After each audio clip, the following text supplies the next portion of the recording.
میرا نام زرینہ ہے اور میں 9th کلاس میں ایک سرکاری اسکول میں پڑھتی ہوں۔ میرے ابو دیکھنے میں تو ٹھیک ٹھاک لیکن ان کو جوا کھیلنے کی عادت ہے، جس کی وجہ سے میری امی اور میرے ابو کی اکثر لڑائی ہوتی رہتی ہے۔ ہمارے گھر میں اکثر کھانے کے فاقے پڑے رہتے ہیں۔ میرا چھوٹا بھائی محلے میں کسی کے گھر میں کام کرتا تھا اور وہی اس کے اسکول کا خرچ وغیرہ اٹھاتے ہیں۔ میرے سرکاری اسکول کا کوئی خاص خرچہ نہیں تھا۔ ایک دن ہمارے محلے میں چوری ہو گئی۔ جن کی چوری ہوئی تھی انہوں نے پولیس میں رپورٹ لکھوا دی کہ میرے ابو پر شک ہے۔ پتہ چلنے پر میرے ابو ان کے پاس گئے، ان سے کہا بھائی آپ کو کوئی غلط فہمی ہوئی ہے، بھلا میں کیوں چوری کروں گا؟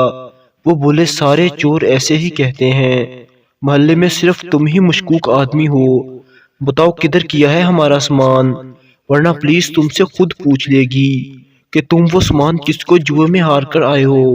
میرے ابو پر ہم سب کو اعتبار تھا کہ وہ چوری نہیں کرتے، کیونکہ انہوں نے کبھی گھر سے بھی کوئی چیز غائب نہیں کی تھی، لیکن جن کی چوری ہوئی تھی وہ نہیں مان رہے تھے۔ رات کو پولیس آئی، میرے ابو کو پکڑ کر لے گئی۔ پہلی رات تو ہم لوگ تھانے نہیں گئے کہ ابو کو کوئی سیکھ مل جائے، وہ یہ کام چھوڑ دے، مگر اگلے دن چلے گئے۔ تھانے دار بولا بی بی اس کا ایسے کچھ نہیں ہو سکتا، تم 10,000 روپے دے دو تو کچھ کر سکتے ہیں۔ میری امی بولی بھائی ہمارے گھر تو کھانے کے لالے پڑے ہوئے ہیں، 10,000 کہاں سے دیں گے؟ وہ بولا یہ مجھے نہیں پتا۔ ہم لوگ خاموش ہو کر گھر آ گئے۔ اگلے دن پھر سے گئے تو وہ بولا بی بی پیسوں کے بغیر کچھ نہیں ہوگا۔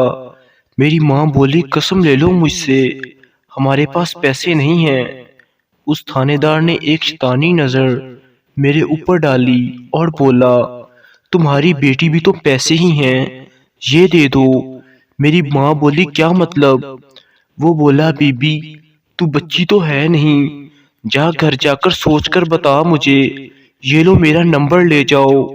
ہم لوگ خاموشی سے گھر آ گئے۔ میں نے اور میری امی نے وضو کیا، نماز پڑھی، اللہ سے دعا کی یا اللہ ہماری مدد فرما، ہمیں کوئی راہ دکھا دے۔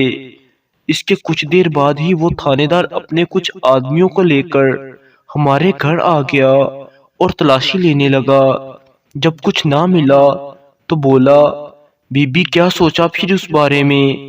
میری امی بولی کچھ نہیں، میں اپنی بیٹی کی زندگی برباد نہیں کر سکتی۔ وہ بولا تو رہنے دینا اپنے شوہر کو اندر ہی۔ وہ بولا تو رہنے دینا اپنے شوہر کو اندر ہی، اسے کیوں لینے آتی ہے بار بار؟ میری ماں کو دھکا مارا اور چلا گیا۔ پھر کچھ دیر بعد اس کی میری ماں کو کال آئی اور بولا تمہارے شوہر پر چرس، افیم، ناجائز اسلحہ ڈال دوں گا اگر تو نے میری بات نہ مانی۔ میری ماں نے مجھے ساتھ لیا اور ان کے پاس چلی گئی جن کی چوری ہوئی تھی، انہیں سب بتایا کہ تھانے دار یہ کہہ رہا ہے کہ مجھے پتا ہے کہ چوری تمہارے شوہر نے نہیں کی، لیکن چھڑوانے کے لیے 10,000 روپے دے دو یا اپنی بیٹی کے ساتھ مجھے رات گزارنے دو، یا اپنی بیٹی کے ساتھ ایک رات گزارنے دو۔ بتاؤ میاں جی میں کیا کروں؟ وہ جلدی سے اٹھا، مجھے میرے گھر چھوڑا اور میرے ابو کی ضمانت کروا دی۔ میرے ابو نے ان کو قسم دی کہ اس نے ان کی چوری نہیں کی۔ اب میری عمر 26 سال ہے، آج بھی جب وہ واقعہ یاد آتا ہے تو میں ڈر جاتی ہوں، کچھ سمجھ نہیں آتا۔ اللہ پاک سب کو ایسے لوگوں سے بچائے، اور سب سے درخواست ہے کہ کسی غریب آدمی پر الزام بلا وجہ نہ لگا دیں، کیونکہ آپ نہیں جانتے کہ آپ کے الزام کی قیمت اس سے کیا کیا وصول کی جائے گی۔ والسلام۔